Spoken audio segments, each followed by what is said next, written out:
And I didn't realise, but talking to him the other day, he was already showing that he was getting a bit confused and a bit sort of annoyed by the fact they went out litter picking one day.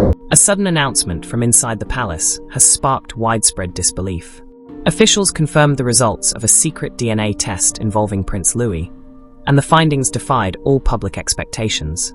For months, tension had simmered behind closed doors as experts conducted extensive checks to answer questions no one thought would ever arise. Now that the results are official, the royal family's carefully curated image has been shaken to its core, casting doubt on everything the public believed about the royal bloodline, with the fallout only just beginning. The situation was hinted at during a sunny royal garden party, where Prince Louis walked hand in hand with his mother, Catherine, while hundreds of guests enjoyed the summer afternoon. Catherine smiled warmly at attendees as William greeted officials near the main tent, and their youngest son observed the crowd with curious eyes. Photographers captured every moment, but keen observers began noticing something unusual about Louis. His hair gleamed differently in the sunlight, and his facial features appeared distinct from his older siblings. Social media quickly buzzed with comments, initially questioning family resemblances, before posts multiplied across platforms. Eventually, someone created a side-by-side comparison of all three Wales children: George displaying William's strong features and Kate's eyes, Charlotte closely resembling her mother, and Louis standing out in ways that sparked speculation and intrigue. Louis appeared different in ways that people struggled to explain, and a single social media post capturing the observation went viral within hours, with thousands sharing their own theories and analyses. Royal watchers quickly joined the conversation, digging up old photographs from past events, each seemingly reinforcing the growing perception that Louis stood apart from his siblings. What began as casual curiosity soon escalated into serious speculation, with unspoken suspicions circulating widely. At the garden party, Kate noticed people staring more intently than usual, their eyes lingering on Louis, while William sensed a shift in the atmosphere, but continued greeting guests with his usual composure. Instinctively, both parents moved closer to their youngest child, forming a protective circle around him. As night fell, online theories grew more elaborate. Some claimed insider knowledge about the hospital where Louis was born, while others speculated about unusual circumstances surrounding his arrival, including anonymous posts suggesting potential mix-ups or substitutions. By evening, television programs had picked up the story, showing comparison photos on entertainment segments, with hosts carefully avoiding direct accusations, but encouraging viewers to draw their own conclusions. The palace remained silent, monitoring the situation while preparing potential responses, aware that similar speculation had touched even other royal families in the past. Meanwhile, Kate's parents called immediately to express concern for Louis, and William's friends sent messages of support. Palace staff kept a close watch on the growing storm, and school officials at George and Charlotte's institution fielded questions from other parents wondering whether the rumors held any truth.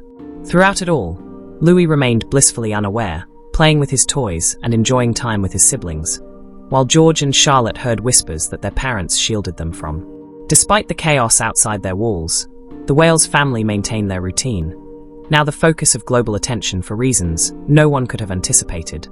Nobody had anticipated the storm of scrutiny surrounding Louis.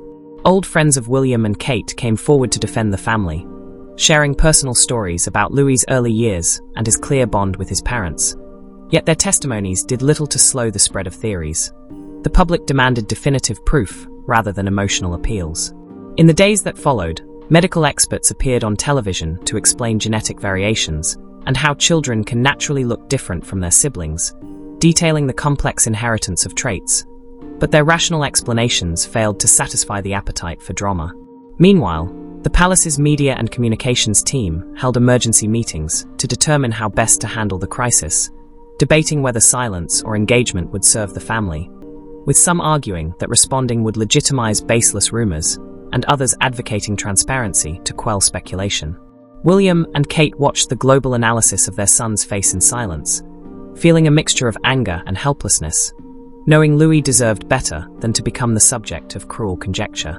Just as the tension reached a peak, an anonymous letter arrived in the palace mail, plain white envelope with neat handwriting and no return address.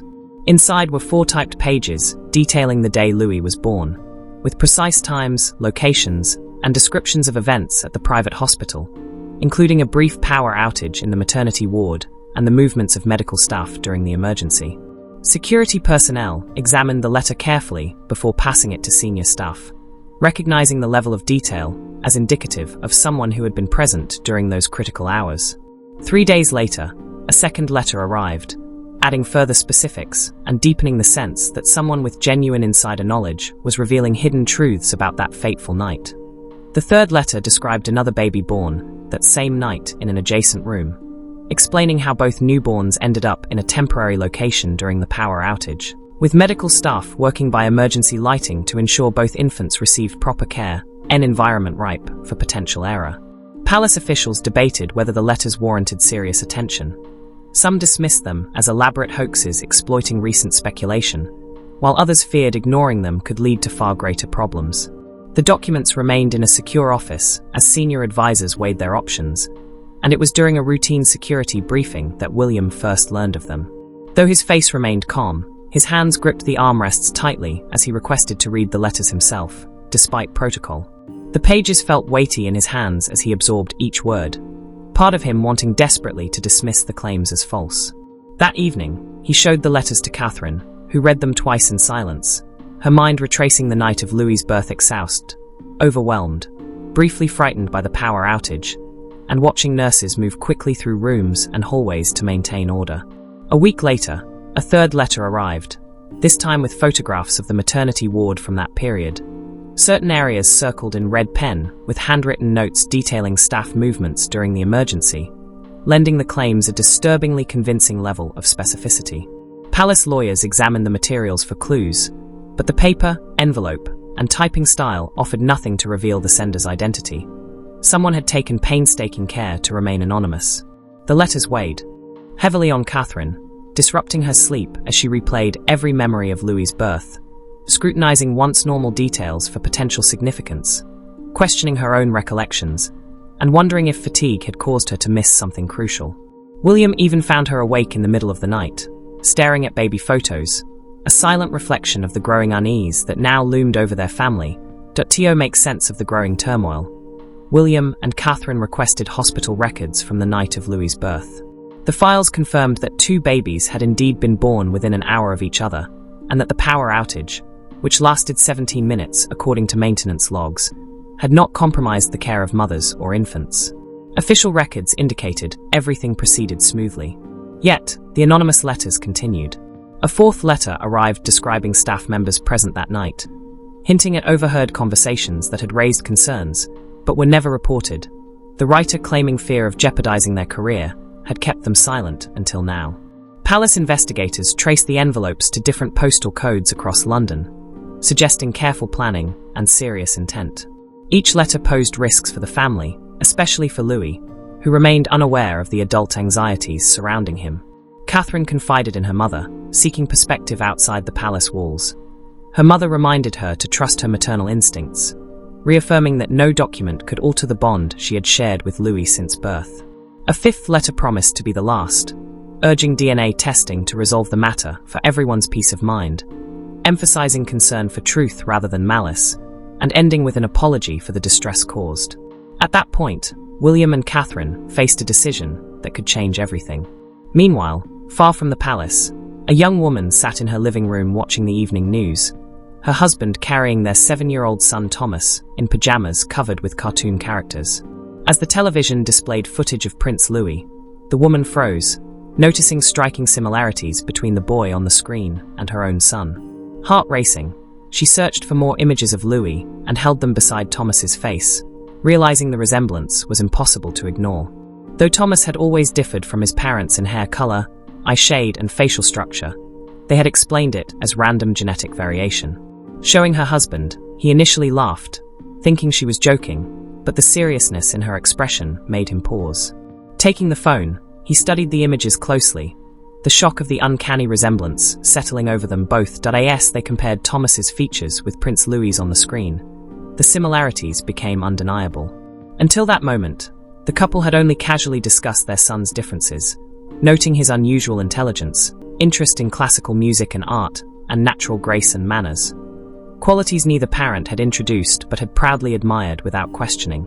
Thomas had been born at a private London hospital on the same date as Prince Louis, a night marked by complications that required staff to move his mother between rooms. A power outage had briefly plunged the maternity ward into chaos, but nurses worked swiftly to ensure all mothers and babies remained safe.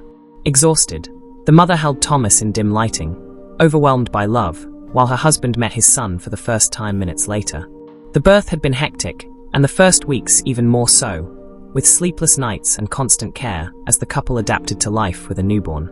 Months later, after hearing rumors of mix-ups at the hospital, the woman began researching similar cases worldwide, noting that most involved emergencies or system failures scenarios that mirrored her own experience more closely than she wanted to admit. Her husband urged caution, attributing the similarities to normal genetic variation, but she could not shake the gnawing sense that something was fundamentally wrong. Nights were spent retracing every memory, examining the rushed and distracted nurses, the confusion over room assignments, and the staff's apologetic tone during the power outage. An unbearable thought emerged. What if Thomas wasn't truly theirs, and the royal family was raising the child she had delivered? The possibility filled her with grief and confusion, while her husband wrestled with the implications for their family. Thomas was their son in every meaningful way. Hay had raised and loved him for 7 years. UTDNA could not erase the deep bond built through care and devotion. Still, they faced the chilling realization that they might unknowingly be keeping a child who biologically belonged to someone else. Thomas called from his bedroom asking for water, and as his mother approached, the nightlight cast a soft glow on his face. In that moment, she saw both her beloved son and a stranger, an internal conflict tearing at her heart.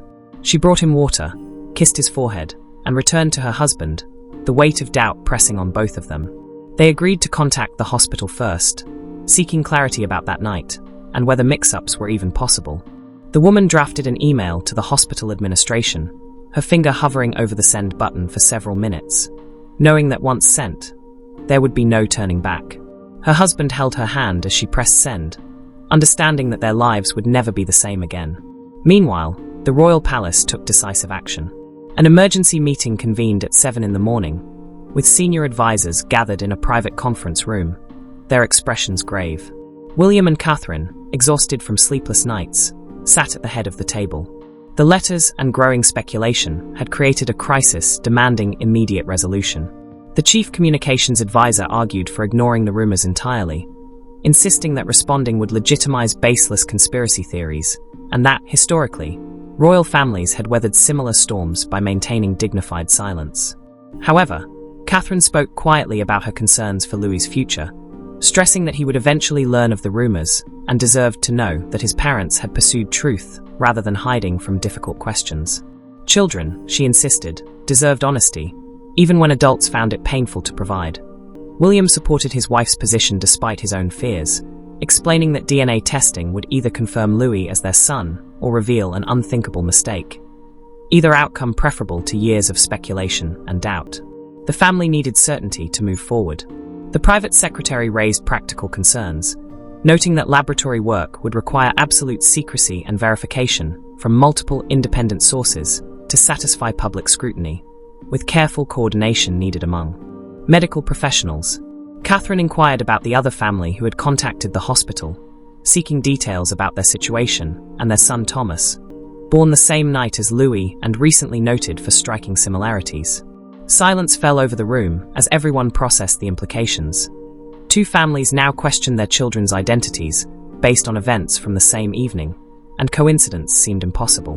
William requested copies of all hospital records from Louis's birth, including maintenance reports about the power outage, to review every detail before final decisions. The royal physician explained DNA testing protocols, emphasizing secure sample collection from William, Catherine, and Louis, and analysis by independent laboratories to compare genetic markers. Catherine asked about timing. The physician estimated 1 to 2 weeks, cautioning that rushing could compromise accuracy and that the family needed to prepare for a period of uncertainty. The communications advisor raised questions about public perception, weighing the pros and cons of a transparent announcement versus secret testing. William concluded that transparency was best, proposing a brief official statement acknowledging recent speculation, confirming their commitment to truth, and promising that results would be shared publicly. Palace lawyers discussed potential legal implications, considering outcomes if testing confirmed Louis as their biological son, and preparing for every eventuality, that if the DNA results confirmed Louis as their son, the palace could pursue legal action against those spreading false claims.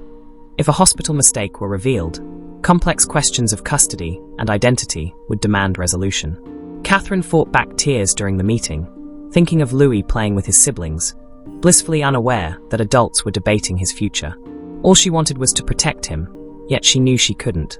The private secretary began organizing logistics for the testing, ensuring every step maintained confidentiality, while William asked how they should explain the procedures to Louis. The royal physician recommended presenting it as a routine health screening, simple enough for a young child to understand. Assignments were delegated. Staff would obtain hospital records, coordinate secure laboratory testing, and prepare public statements. The private secretary would oversee approved labs and sample collection. William and Catherine would focus on preserving normal family routines while awaiting results, knowing the next 2 weeks would test them all. Later, Catherine stood at the window overlooking the palace gardens, watching Louis play with his security detail, laughing and running across the grass, her heart aching with love and fear as she whispered a prayer that testing would confirm what she longed to believe. William joined her, took her hand, and together they watched their son, bracing for whatever truth awaited them. Once the DNA samples were collected and sent to laboratories, the palace felt different. William and Catherine moved through daily schedules with forced smiles and heavy hearts. Every interaction with Louis weighted by unspoken questions. The boy remained happily unaware, while his parents wrestled with devastating possibilities. Catherine found herself studying Louis's face in quiet moments, memorizing every feature as if seeing him anew, delighting in his laugh and the small hand she held, yet feeling doubt creep into spaces that had once held only certainty and love. William noticed her silent gazes at breakfast and recognized the pain in her eyes, for he felt it too had built there. Family together, yet everything now hung in fragile uncertainty. William and Catherine had built their family with joy and intention. Louis had been wanted and celebrated from the moment they knew Catherine was pregnant. The thought that he might not be theirs biologically was almost impossible to accept. They avoided discussing their fears in front of palace staff, retreating to private quarters where Catherine often cried while William held her, sometimes letting his own tears fall freely. Louis, noticing his mother's sadness, asked why she seemed upset, but Catherine attributed it to exhaustion from their busy schedules, pulling him close for extra hugs. His innocent trust made their internal struggle all the more painful. William revisited old videos of Louis's first year, watching him learn to crawl and take his first steps, while Catherine appeared tired but radiant in countless clips of early motherhood. Every memory of sleepless nights and constant feedings reminded them of the powerful bond they had created. Catherine even visited Louis's nursery, touching the crib that had held him, wondering if a mother could feel such deep love for a child who wasn't biologically hers. The couple discussed possible outcomes if the DNA test revealed Louis wasn't their biological son. William insisted his love and commitment would remain unchanged, while Catherine worried about legal and royal protocol implications, aware of succession rules and bloodline considerations. They shielded George and Charlotte from the tension at home, maintaining routines to provide stability, yet nighttime brought anxiety and sleeplessness. William imagined Louis learning the truth, fearing his son might feel rejected or confused, while Catherine agonized over the child who might be living elsewhere, missing 7 years of royal life. When Louis caught a minor cold, Catherine obsessively monitored him, seeking comfort in tangible care while wrestling with the larger unknown. Palace staff noticed the change in both parents, but respected their privacy, reducing official engagements to allow space for the family. Catherine spent time reviewing Louis's baby book, cherishing every milestone recorded: his first smile, first word, and countless shared moments, reminding herself that DNA could never erase the history they had created together. William spoke with his father, Charles, who offered careful, non-judgmental support, reminding him that family is built through love and devotion, not solely by biology. His words provided Catherine and William with small comfort during a dark time. The couple made plans for every possible outcome. If Louis was theirs biologically, they would address the false rumors publicly. If not, they faced impossible choices about his future and relationship with their biological child. No option felt easy or reassuring. Catherine spent extra time reading to Louis each night, savoring his warmth and the sound of his breathing, while William watched, cherishing these sacred, fragile moments. He saw the bond between them that transcended genetics or royal duty. They were mother and son in every way that truly mattered. The final days before the results arrived were endless, each phone call heightening anticipation and dread. They held each other often, reaffirming love and commitment, praying for strength, wisdom, and Louis's well-being above all else. William privately decided, sharing only with Catherine, that no matter the outcome, Louis would always be his son. 7 years of fatherhood could not be undone. Catherine cried, agreeing wholeheartedly Hay would face the results together and protect their family. Then, on a Thursday morning at exactly 9:15, the long-awaited call came.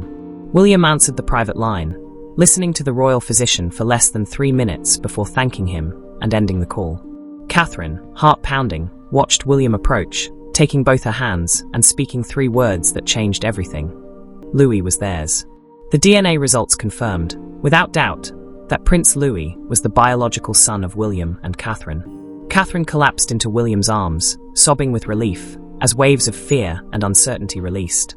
William held her tightly, processing his own emotions. Louis was truly theirs, and the nightmare was over. They immediately went to find their son, who was playing in the garden with George and Charlotte. Catherine swept him into her arms, showering him with kisses, and Louis giggled at the unusual display. William joined the embrace, holding his family together. Within the hour, the palace communications team was informed and began drafting an official statement, carefully worded to address speculation while protecting privacy. The press release, scheduled for 2 p.m., confirmed that comprehensive DNA testing conducted by multiple independent laboratories conclusively proved Prince Louis was the biological child of the Prince and Princess of Wales. The statement noted the family's understanding of public curiosity while requesting privacy, emphasizing their desire to focus on their children and normal family life, and thanking those who had shown support. The palace statement was composed with a tone of dignified firmness, offering support during a difficult time without expressing anger or blame. Catherine insisted on including a paragraph emphasizing the need to protect children from harmful speculation, making clear that Louis and all royal children deserved respect and privacy, and their identities should never become subjects of baseless conspiracy theories. Once finalized, the statement was sent to major news organizations, and within minutes, breaking news alerts spread worldwide. Headlines confirmed the DNA results and Louis's identity, prompting relief and happiness from many, while some admitted they had believed the speculation and felt embarrassed, and a few continued questioning the results.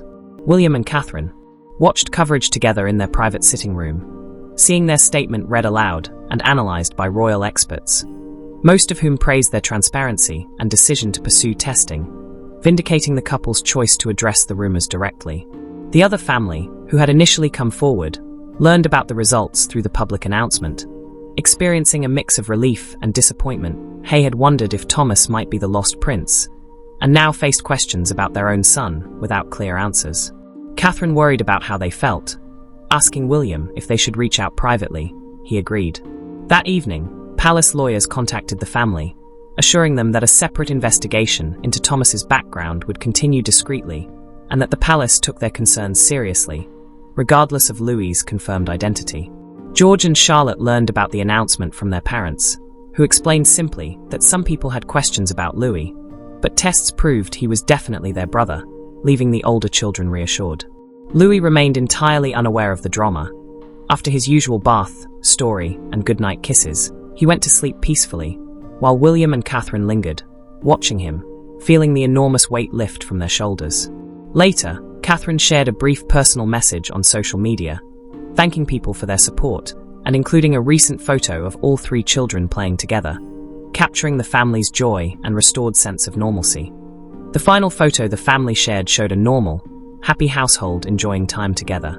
William met with his communications team to plan next steps, monitoring ongoing coverage, addressing any remaining false claims, and gradually returning the palace to normal operations and royal duties. That chapter of their lives was officially closed. That night, William and Catherine held each other, grateful and exhausted. They had survived a crisis that tested their family in ways they had never anticipated. The experience had taught them about the fragility of certainty and the strength of love. Louis's identity was confirmed, but more importantly, their commitment to him as parents had been proven absolute. Nothing could threaten their family unity again. Tomorrow, they would begin healing and moving forward together. The week following the announcement brought unexpected challenges. Despite definitive DNA results, conspiracy theories persisted. Some refused to believe the statement, claiming the palace had fabricated the results. Catherine felt frustrated by persistent doubters, but William reminded her they couldn't control everyone's beliefs. They had provided truth and transparency. Those who rejected facts did so for reasons beyond the family's influence. They chose to focus on their children, rather than endless online battles. Louis returned to school, playdates, and normal routines, showing no awareness of the controversy, which provided his parents with immense relief. William conducted a private interview with a trusted journalist to explain how the rumors had affected their family personally. Speaking candidly, he described the emotional impact of receiving anonymous letters and the impossible position of doubting one's own child, while knowing such doubt was absurd. He explained why they had pursued DNA testing despite palace advisors recommending silence, emphasizing that truth outweighed the discomfort of public conversation.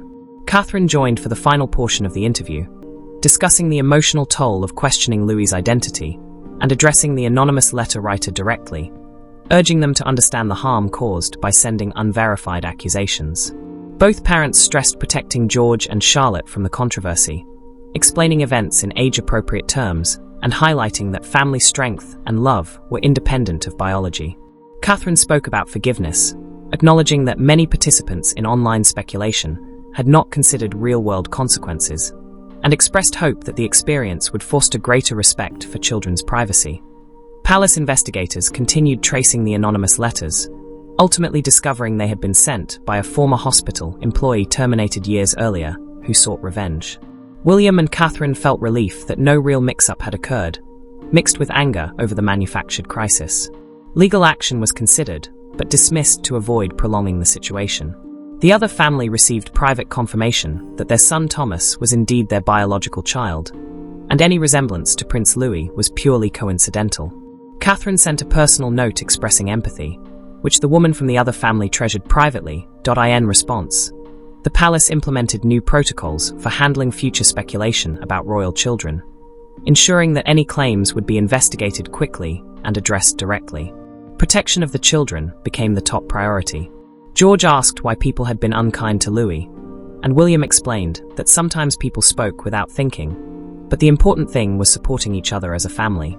Charlotte created a drawing of the family holding hands and reassured Louis that he was definitely her real brother. The children remained blissfully unaware of the previous turmoil. Louis continued his childhood normally, attending school, playing, and enjoying family time.